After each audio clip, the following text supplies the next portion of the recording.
इस लड़की को $5 मिलियन पाने के लिए गलती से 20 साल तक एक फ्रीजर में डाल दिया गया था। उसे लगा कि सिर्फ एक दिन ही बीता है, इसलिए जब वह जागी तो उसने जल्दी से घर जाने के लिए बस पकड़ने की कोशिश की। लेकिन जब उसने किराया बॉक्स में 1000 कोरियाई वॉन डाले और अपना हाथ बदलाव के लिए बढ़ाया तो ड्राइवर ने उससे कहा कि पैसे पर्याप्त नहीं हैं, केवल यह जानने के लिए कि किराया बढ़कर 1300 हो गया था। तो उसने कहा कि कल किराया केवल 500 था। ड्राइवर ने उसे गांव की लड़की समझ लिया जो अभी अभी शहर आई थी और उसकी उलझन में शेष किराया माफ कर दिया। जब वह घर पहुंची उसने पाया कि उसकी सारी चीजें गायब थीं। फिर बाहर एक पड़ोसी ने उसे बताया कि इस इलाके को तोड़ने की योजना बनाई गई थी, मालिक बहुत पहले चला गया था। ये सुनकर लड़की ने जल्दी से अपना फोन निकाला, अपनी माँ को कॉल करना चाहती थी, लेकिन पाया कि उसका फोन बैटरी से निचला गया था। वह एक फोन की दुकान गई मदद मांगने के लिए, उसे चार्ज करने के लिए, लेकिन उसे बताया गया कि उस प्रकार का चार्जर बहुत पहले बंद हो गया था। उसने निराशा में कहा कि यह एक नया मॉडल है जो उसने सिर्फ 2 दिन पहले खरीदा था। लेकिन दुकान के कर्मचारी ने सोचा कि वह मानसिक रूप से बीमार है और पुलिस को उसे स्टेशन ले जाने के लिए बुलाया। जब पुलिस ने उसे जांच के लिए उसका आईडी दिखाने को कहा तब उसके बैग से गिरे प्राचीन सामान कई पुलिस अधिकारियों को स्तब्ध कर दिया। और जब लड़की ने अपनी आईडी सौंपी तो मुख्य अधिकारी और भी चौंक गए, क्योंकि उसमें दिखाया गया था कि उसका जन्म 1976 में हुआ था, लेकिन वह 44 की नहीं लग रही थी। पता चला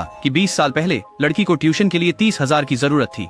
वह 24 घंटे फ्रीज किए जाने के बाद मानव शरीर की प्रतिक्रिया देखने के लिए एक मानव फ्रीजिंग प्रयोग में भाग ले रही थी। लेकिन जैसे ही प्रयोग समाप्त होने वाला था, प्रमुख डॉक्टर का रास्ते में एक दुर्घटना हो गया और प्रयोगशाला में अलार्म बजने लगे। सहायक यह सोचकर कि कुछ गलत हो सकता है भाग गया।